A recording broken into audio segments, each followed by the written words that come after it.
ชิ้นปลาเนาะชิ้นปลากินมันเด็กแบบปลาคอล่ะคอเด็กน้อยปลาคอโอ้ยังดินเลยเรายังดินเลยมาแล้วก็ลงหนองมาใหม่ๆเนาะนำมาได้เหรอ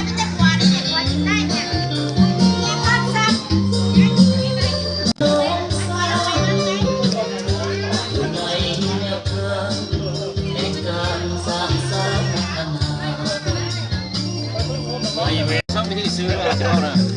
อันนั้นเราพันมากมาซื้ออันนั้นได้ทุ่งใหญ่เลยนั่นน่ะได้ชอบทุ่ง ถ้าพาถึงเลขซื้อนี่ที่เราถึงเลขเรากินเดียวกันเขาซื้อ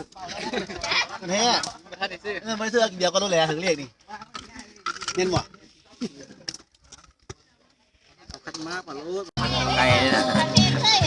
ก้อนในนั้นเบียดก้อนคือปลาคอ นี่คือว่าการนี้ก็คือว่าอะไรยำห่อนเลย ใหญ่ปลาเนี่ยเขาปลาคอธรรมชาติแซ่บ เอาเกี่ยวเขาออกกันดูปีเนี่ยเขาเตะเขาประมาณบ้านเลยตาที่บ้าน ตั้งเนาะมาตั้งเก้าเนาะหุ้นเก้าคือเก้าดี เขากันแล้ว คนดีก็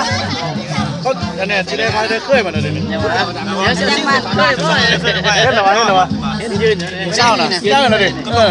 ใส่แล้วใส่จากในย้ำฮิต อันนี้มูอยู่อันนั้นอ่อนเฮ็ดกิจการ ทางนี้ก็คือ ตัวกันไปเลย ทางก่อยอันนี้น้ำงานนี้อยู่ทำไมสมจิตเนาะสมจิตประมาณ อันนี้มาตัดสัญญา